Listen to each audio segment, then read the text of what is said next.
অনুরোধ করে যুবক, প্লিজ যুবক, হৃদয়টাকে মেরে ফেলিও না। তুমি দেখো না, তোমার বয়স 22, 10 বছর বয়সে মা বলেছে স্কুলে যা, মাদ্রাসা যা, মানুষ হবি, ভবিষ্যৎ ভালো হবে। তুমি শুনোনি ক্রিকেট, ফুটবল, সিনেমা, নাটক, কোথায় বিয়ে, কোথায় গায়ে হলুদ, গান বাজনা বাজিয়ে তোমার জীবন কাটাই দিছো। যুবক দেখো, 22 বছর বয়সে তুমি মূর্খ। তোমার পাশের বন্ধু পাইলট স্কুলে পড়ে, হ্যাঁ 10টা টিউশনই পড়ায়, 30,000 টাকাও কামায়। হ্যাঁ, তুমি যাকে বিয়ের প্রস্তাব দিচ্ছ কেউ রাজি নাই, ওর জন্য 5টা ঘর আসে, ওর মা বলছে এখনো ছোট, আরো পড়াশোনা করুক, আর তুমি বিয়ের জন্য হন্য হয়ে খুঁজতেছো। কোনো রিক্সাওয়ালা তোমাকে মেয়ে দিতে রাজি? তুমি দেখো 10 বছর 15 বছর বয়সে যদি মায়ের ওই কথা মেনে নিতা, তাহলে তুমি আজকে উপকৃত থাকতা। আমি জামশেদ মজুমদার 27 বছর বয়সে এসে তোমাকে বলছি তুমি গান বাজনা ছেড়ে দাও। ইনশাআল্লাহ 60 বছর পরে মারা গেলে, 30 বছর পরে মারা গেলে, 70 বছর পরে মারা গেলে ওই উপকৃত হবা। আর তা না হলে এই গান বাজনার সাথে তুমি তোমাকে ধ্বংস করে দিচ্ছ। যেদিন নিঃশ্বাস বন্ধ হয়ে যাবে সেদিন হলেও বুঝবা। বুঝতে তোমাকে হবেই, জমিনের উপরে বোঝো অথবা জমিনের নিচে বোঝো, বুঝবে তুমি হবে। শোনো, আল্লাহ কোনো কিছু বলেছে আর তুমি বুঝবা না, হা পার পাওয়া যাবে না। তবে তোমাকে বলি, যা করেছো করেছো, যা গান বাজনা শুনেছো, এবার আল্লাহকে ভয় করে সব ছেড়ে ইস্তেগফার করো, বলো আল্লাহ আমাকে ক্ষমা করেন, আমার এই 2 কানে গলিত সীসা ঢালিয়েন না ইয়া আল্লাহ। ছিলাম কিন্তু আমি উপলব্ধি করতে পারিনি, ইয়া আল্লাহ আজকে আমি উপলব্ধি করছি। আল্লাহ আমি আর কখনো বাদ্যযন্ত্র দিয়ে নিজেকে আনন্দিত করব না। এই হারাম যা আপনাকে রাগান্বিত করে, আমি আর কোনোদিন এই হারাম দিয়ে নিজেকে আনন্দিত করব না। আমি অনুরোধ করব, চিটাগং শহরে থাকি বেশি দিন হয় না, তবে কারো বিয়ে হলে আর 2 দিনও ঘুম হয় না, এত পরিমাণ গান বাজনা বাজায়, আল্লাহি হৃদয় ভেঙে যায়। আল্লাহর কসম, কি দিয়ে বুঝে আপনাকে? মন চায় মারামারি করি, মন চায় গালাগালি করি, মন চায় ঝগড়া করি, মন চায় ওর বিয়ে ভেঙে দেই, মন চায় নিজে পুলিশের ওসি হয়ে ওদের সবগুলো বন্ধ করি, মন চায় রাজনৈতিক নেতা হয়ে লাঠিছোটা নিয়ে এদেরকে পিটানো শুরু করি, মন চায় আল্লাহর থেকে অনুমতি আসুক, ওহি বন্ধ হয়ে গেছে, মন চায় আল্লাহ তুমি ওহি পাঠাও, একটাকে গলায় পাড়া দেই কতক্ষণ। মন চায় নিজেকে যদি অনেক জ্ঞানী, অনেক কিছু হতাম, কোথাও গিয়ে যদি বলতাম গান বন্ধ করো, যদি বন্ধ করে দিত, যদি এমন কিছু হতাম, কত কিছু যে মন চায়। তোমার বিবাহ তুমি রামশ্যাম যদুমধুর মতো করে ফেলেছো। যুবক, তুমি কেন কবুল পড়ে বিয়ে পড়ো? আমার তো বুঝে আসে না। বাবা, আপনি কেন আপনার ছেলেকে কবুল পড়িয়ে বিয়ে দিচ্ছেন? আমার বুঝে আসে না। ভাই, আপনি কেন আপনার মেয়েকে কবুল পড়িয়ে বিয়ে দিচ্ছেন? আমার বুঝে আসে না। আপনার মেয়ে হলুদ কাপড় পরে, মাথার মধ্যে খোপা দেয়, 3 জনে এসে দুধ খাওয়ায়, 4 জনে কোলে নিয়ে নেয়, 6 জনে গান বাজায়, 10 জনে এসে হলুদ মাখে, শুধু বুঝি মৌলবি দিয়ে কবুল পড়ালে বুঝি মুসলিমের বিয়ে হয়? শুনুন, আপনার নবী মুহাম্মদুর রাসূলুল্লাহ সাল্লাল্লাহু আলাইহি ওয়াসাল্লাম কবুলের পদ্ধতি দিয়ে গেছেন, তাই কবুল পড়ায় মুসলমানের বিয়ে মনে করেন না। কিন্তু বাকি যেগুলো করেন এগুলো কার পদ্ধতি? কার? মিথ্যা কথা বলবেন না। হুজুর ডেকে খুতবা পড়ে কবুল পড়ে বিয়ে কার পদ্ধতি? আল্লাহ নবীর। এই গান কার পদ্ধতি? কেন করতেছেন? ওটা তো আপনার বিয়ের অংশ। বিয়ে না হলে তো বাজাতেন না। বিয়েকে কেন্দ্র করে যেমন কবুল বলছেন, বিয়েকে কেন্দ্র করে তো গানটা বাজাচ্ছেন। কয়জন নবীর উম্মত আপনি? আপনার নবীর নাম কি? আই এম আস্কিং ইউ, আপনার নবীর নাম কি? আমার নবীর নাম মুহাম্মদ রাসূলুল্লাহ সাল্লাল্লাহু আলাইহি ওয়াসাল্লাম। Who is the messenger of Allah for you? আপনার জন্য আল্লাহর নবী কে? কোন নবীর সুন্নাত পালন করলেন গান বাজিয়ে? আপনার জন্য আমার বিল্ডিংটা ভেঙে পড়বে, বলে রাখি ছাড়বো না। আল্লাহ তুমি আমার ভাইদেরকে হিদায়াত দাও ইয়া আল্লাহ, ছাড়বো না। এই যে ভূমিকম্প হলো আপনার গান বাজনা বাজানোর কারণে। মুহাম্মদ সাল্লাল্লাহু আলাইহি ওয়াসাল্লাম কি মিথ্যা কথা বলে? কারা কারা হাত তুলেন তো যে মুহাম্মদ সাল্লাল্লাহু আলাইহি ওয়াসাল্লাম জানে না, মুহাম্মদ সাল্লাল্লাহু আলাইহি ওয়াসাল্লাম জানে না, এরকম কারা কারা স্বীকার করে?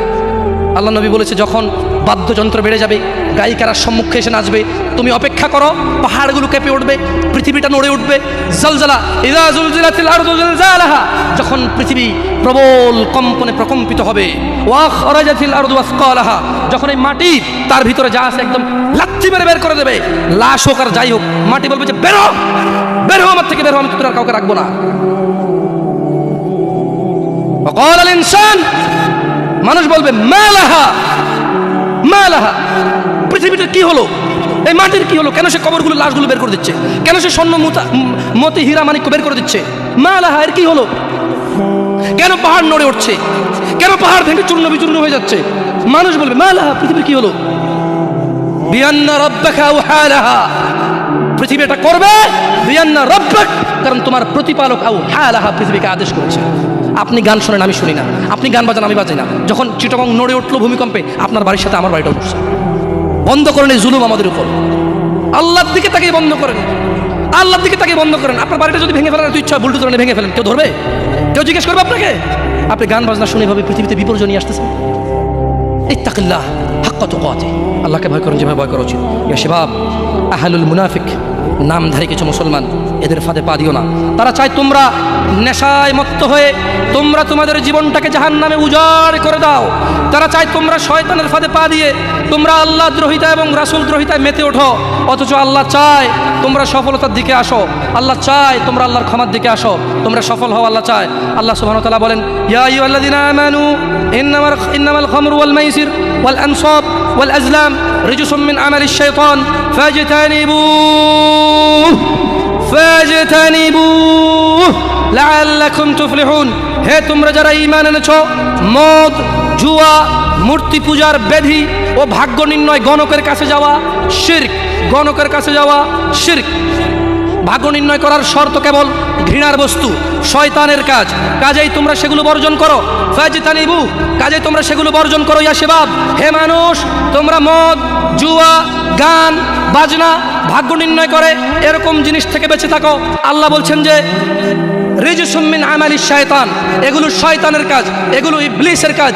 ফাজতানিবু, আল্লাহ বলছে হে আমার বান্দারা, ফাজতানিবু, এগুলো থেকে বেঁচে থাকো। কেন? লাআল্লাকুম তুফলিহুন, যাতে তোমরা জিতে যাও, যাতে তোমরা সফল হও, যাতে তোমরা জান্নাতি হও, যাতে তোমরা ভয়াবহ আগুন থেকে বেঁচে যাও। জাহান্নামের আগুন কি? নাযাআতাল লিশ-শাওয়া, চামড়া খসে দেবে, এটা হচ্ছে জাহান্নামের আগুন।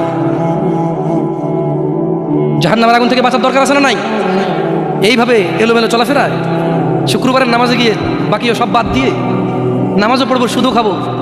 আরে বাস্তবতা এমন, এখনকার ঘুষখোররা বলে যে শুনেন 3 লাখের নিচে হবে না, আপনাকে বুঝতে পারতেছি না, জোরের টাইম চলে যাচ্ছে, দিলে দিন না দিলে যায় নামাজ যাই। বড় আশ্চর্য, বড় আশ্চর্য।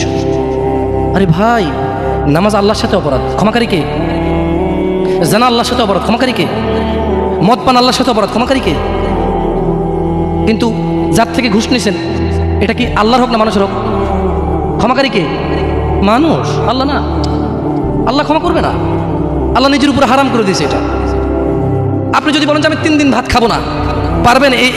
এই ওয়াদার উপর থাকতে পারবেন? নাকি খিদের জ্বালা খেতেই হবে? আল্লাহ এতটাই ক্ষমতাবান, তিনি যদি বলেন যে আমি এটা করবো না, তিনি এটা না করে থাকতে পারেন। অনেকে বলে যে আল্লাহ চাইলে পুরুষেরটাকে মহিলা বানাইতে পারবে। আমরা বলি যে আল্লাহ চাইলে সবই পারবে, কিন্তু আল্লাহ এখানে বলে যে আমি চাইবই না এটা। আর আল্লাহ এত ক্ষমতাবান, আমি এটা করবো না বলে পৃথিবীর কেউ জোর করে ওনাকে করাইতে পারবে না। আমরা কথা বুঝতে পারছেন? এই জন্য মানুষের হক যে নিচ্ছেন আপনারা, আল্লাহ ক্ষমা করবে না। তো প্রশ্ন, আল্লাহ এত ক্ষমতাবান, আল্লাহ ক্ষমার মালিক না আল্লাহ? আল্লাহ এই ক্ষমতাটা তার বান্দাকে ভালোবেসে দিয়ে দিছে। হ্যাঁ বান্দা নে, তোকে দিয়ে দিলাম ইখতিয়ার, আমি আল্লাহ মিথ্যা কথা বলি না। তোর হক যে খাবে, তুই মাফ করলে সে মাফ পাবে, আমি মাফ করবো না। আমি দাখিলি দিব না জায়গায়, কি করবে না? আমি না কি গোলাবো না। লা ইলাহা ইল্লাল্লাহ, সুবহানাহু, তিনি পবিত্র।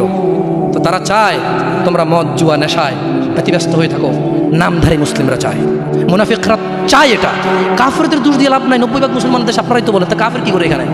এখানে মদের আড্ডার মালিক মুসলমান, এখানে গানের আড্ডার মালিক মুসলমান, এখানে ডিসকেবলের মালিক মুসলমান, এখানে মানুষ মারে মুসলমানের কথা, এখানে মানুষ বাঁচায় মুসলমানের কথা, এখানে দুজনে যায় উঠা নিয়ে চলে আসে কাউকে মুসলমানের কথায়, মুসলমানের বাড়ির নিচে মসজিদ, মুসলমানের দোকানের উপরে মসজিদ, মুসলমানের ঘরের পাশে মসজিদ। মুসলমান নামাজ আসে না, কাফের দোষ দেবেন কীভাবে আপনি? সবই তো মুসলমান।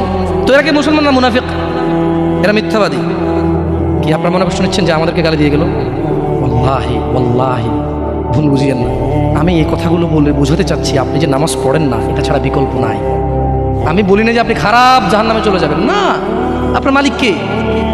তিনি যদি আপনাকে জান্নাত দেয় ক্ষমা করে, কেউ ঠেকাইতে পারবে? কিন্তু মনে রাখবেন, তিনি মিথ্যা কথা বলেন না। তিনি বলে দিয়েছে তিনি কাদেরকে জান্নাত দেবে। উনি পৃথিবী পরিচালনা করেন একটা নিয়ম শৃঙ্খলায়। কীভাবে? একটা নিয়ম শৃঙ্খলায়। বুঝে আসছে না, আসে নাকি? যাই হোক, ইবনে আব্বাস রাদিয়াল্লাহু আনহুমার বর্ণনায় রাসূল সাল্লাল্লাহু আলাইহি সাল্লাম বলেন, আল্লাহ তাআলা মদ, জুয়া, তবলা, সারেঙ্গি হারাম করেছেন। তিনি আরও বলেন, নেশাগ্রস্ত করে এমন প্রত্যেক বস্তু হারাম। মুসনাদে আহমদ ও আবু দাউদ এসেছে। এছাড়াও বহু প্রমাণ ও নির্ভরযোগ্য হাদিস রয়েছে যাতে গান, বাদ্যযন্ত্র হারাম ও নাজায়েজ বলা হয়েছে। এই ব্যাপারে বিশেষ সতর্কবাণী রয়েছে ও কঠিন শাস্তির ঘোষণা করা হয়েছে। রাসূলুল্লাহ সাল্লাল্লাহু আলাইহি সাল্লাম বলেছেন, আমার উম্মতের মধ্যে এমন সম্প্রদায় হবে যারা জানা, ব্যভিচার, রেশমি কাপড় ব্যবহার, মদ পান, ও গান বাদ্যকে হালাল করবে। আপনি আপনি আপনি খেয়াল করে দেখেন, আল্লাহ নবী ভবিষ্যৎবাণী দিয়ে গেছে যে আমার উম্মতের মধ্যে এমন কিছু লোক বের হবে যারা দাঁড়িয়ে থাকবে, 60 বছর বয়স হবে, মসজিদের সভাপতি হবে, স্কুলের সভাপতি হবে, অথবা কোনো পতি হইলো না, কারো পতি হইলো না, এমনি মানুষ ভিক্ষা করে হলো বিয়ে করে গান বাজার ব্যবস্থা করবে। ভিক্ষা করে হলো গান বাজার কি করবে, ব্যবস্থা করবে। নাহলে তাকে বিয়ে হচ্ছে না, নাহলে কি হচ্ছে না, বিয়ে হচ্ছে না। ওয়াল্লাহি যত পোলা তার বিয়েতে গান বাজা, বাবা জীবিত, এই বাবা দায়ী। যদি ওই বাবা বিয়েতে উপস্থিত থাকে, বাবা ছেলেকে ডাইরেক্ট বলবে, শোনো তোমার যৌবন আছে, তোমার ইনকাম আছে, তোমার ক্ষমতা, তুমি গান বাজনা বাজাবা। আমি বাবাকে আল্লাহ ক্ষমতা দিছে, আল্লাহকে আমি রাজি থাকবো না, তোমার বিয়ে হবে না। মেয়েকে বলবেন তোর বিয়ে হবে না, তুই গায়ে হলুদে যাবি। মানে আমি খালি এখান থেকে সরে যাই আর বলবো যে এইটা আমি বিয়েতে থাকবো না, এই বিয়ে হারাম, গান বাজনা বাজতেছে, গায়ে হলুদ হচ্ছে, আমি বিয়েতে থাকবো না, এটা আল্লাহ আমার পাওয়ার দিচ্ছে। তুই মক্কার ইমামে যদি বিয়ে পড়াস আর আমি না রাজি না থাকি, তোর বিয়ে হারাম। বুঝাচ্ছে না, আসে নাই? পোলাই যদি মাইয়ে যদি নিজের পাওয়ার ইস্তেমাল করে, আপনিও নিজের পাওয়ার ইস্তেমাল করেন। বলেন যে কি পাওয়ার দেখাস না আমার সাথে, আমি তোর বাপ, কি পাওয়ার দেখাস তুই? তুই আমাকে জাহান্নামে নিয়ে যাবি? নো, ফেরাউন পারেনি, নমরুদ পারেনি, আবু জাহেল পারেনি, আবু লাহাব পারেনি। তুই আমার জন্মের ছেলে, তুই এমন কাজ করবি আমাকে জাহান্নামে নিয়ে যাবি? না, আমি তোর সাথে একমত না, এই কাজ আমি নাই, এই কাজ আমি। বলতে পারবেন? বলতে পারবেন? দেখুন, বলতে পারেন আর না পারেন, এখানে স্বীকৃতি দেন আর না দেন, বলা উচিত। যাই হোক, রাসূলুল্লাহ সাল্লাল্লাহু আলাইহি সাল্লাম বলেন, যে ব্যক্তি দুনিয়াতে মদ পান করবে তার যে ব্যক্তি দুনিয়াতে মদ পান করবে ও তওবা করবে না, সে আখিরাতে তা থেকে বঞ্চিত থাকবে। দেখুন দিনী ভাইয়েরা, জেনা ব্যভিচার এত পরিমাণ বেড়েছে। হে মুসলমান, হে মানুষ, মুনাফিকের ফাঁদে পা দিও না। তারা চায় তোমরা বেহায়াপনা, নির্লজ্জতা, নোংরামো, অশ্লীল চরিত্রকে আপন করে নাও, যা তোমাদের দুনিয়া ও আখিরাতকে সম্পূর্ণ ধ্বংস করে দিবে, যা তোমরা তোমার নিজের ও তোমার ভবিষ্যৎ প্রজন্মের দুনিয়া ও আখিরাত অন্ধকার করে দেবে। এই ব্যাপারে আল্লাহ সুবহানাহু ওয়া তাআলা সূরা আল ইসরা বলছেন, ওয়ালা তাকরাবুজ জিনা, তোমরা জানার কাছেও যেও না, ইন্নাহু কানা ফাহিশাতাও ওয়া সাআ সাবিলা, নিশ্চয়ই এই জানা ব্যভিচার, নিশ্চয়ই এই জানা ব্যভিচার, নিশ্চয়ই এই জানা ব্যভিচার অশ্লীল, অশ্লীল, অশ্লীল, অশ্লীল, নিকৃষ্ট, নিকৃষ্ট, নিকৃষ্ট আচরণ। রাসূলুল্লাহ সাল্লাল্লাহু আলাইহি সাল্লাম বলেন, জানাকারী ব্যক্তি যখন সে জানা করে ওই সময় তার ঈমান থাকে না। চোর যখন চুরি করে ওই সময় সে মুমিন থাকে না। মদখোর, নেশাগ্রস্ত লোক যখন সে নেশা করে ওই সময় তার ঈমান থাকে না। চিন্তা করে দেখেন তো, মদ খাওয়া অবস্থা মারা গেলে কি হয়ে মরলেন বলেন তো? যতই হজ করেন কি হয়ে মরলেন? হজ করতে কে বলছে? আল্লাহ। হজ করতে কে বলছে? মুহাম্মদ সাল্লাল্লাহু আলাইহি সাল্লাম। নামাজ পড়তে কে বলছে? আল্লাহ। নামাজ পড়তে কে বলছে? মুহাম্মদ সাল্লাল্লাহু আলাইহি সাল্লাম। ওই একই মুহাম্মদ সাল্লাল্লাহু আলাইহি সাল্লাম বলছে, চোর চুরি করার সময়, মদখোর মদ খাওয়ার সময়, জানাকারী ব্যক্তি যতক্ষণ ওই মহিলার সাথে থাকে এর ঈমান কি? বলেন কতদিন বাঁচবেন? কে আছেন বলতে পারেন?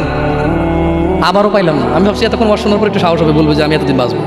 তো যে জানা করতে গেলেন তার মানে গ্যারান্টি আছে যে যা জানাটা না করে চলে আসবো, তারপরে মরবো তওবা করে, না? এরকমই তো কিছু নাকি?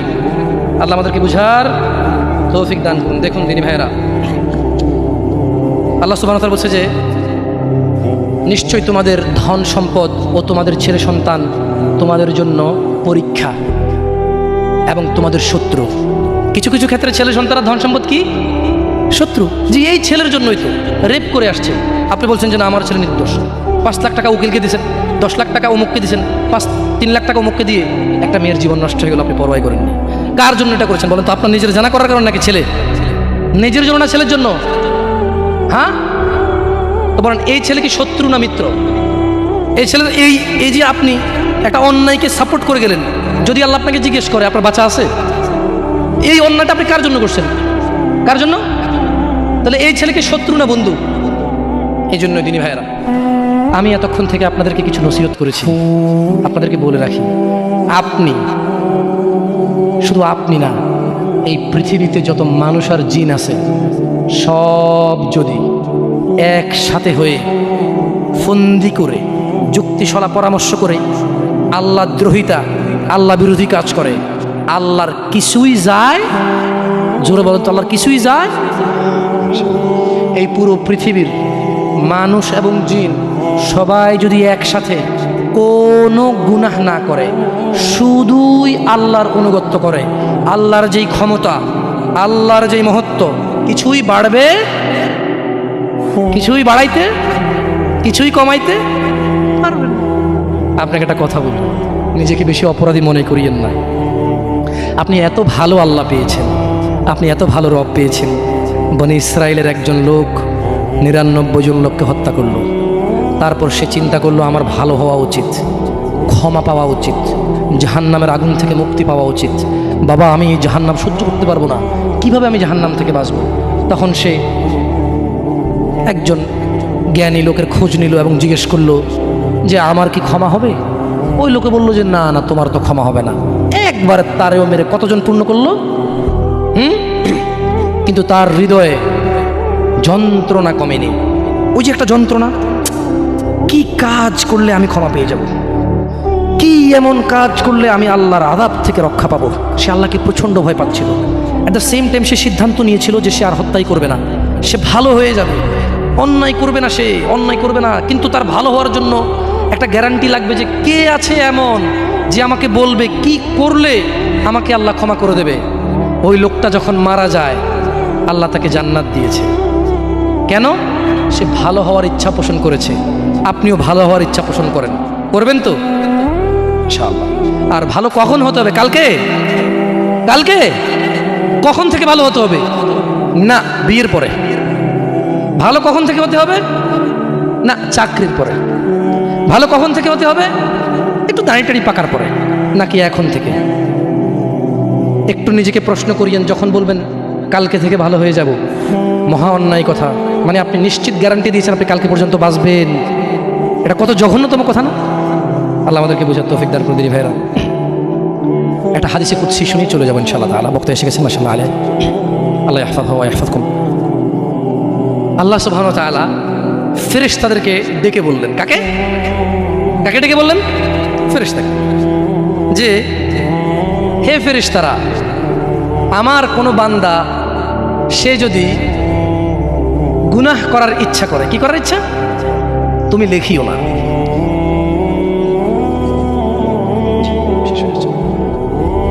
তাহলে ফেরেশতাদেরকে আল্লাহ কি বললেন? আমার কোনো বান্দা গুনাহ করার ইচ্ছা করলে তোমরা তা লেখিও না, যতক্ষণ পর্যন্ত সে না করে। যখন সে এই অপরাধ করে ফেলে তোমরা লেখিও, বাড়তি লেখিও না, যতটুকু করেছে অতটুকুই লিখবা। কিন্তু জানেন আল্লাহ আপনাকে কত ভালোবাসে?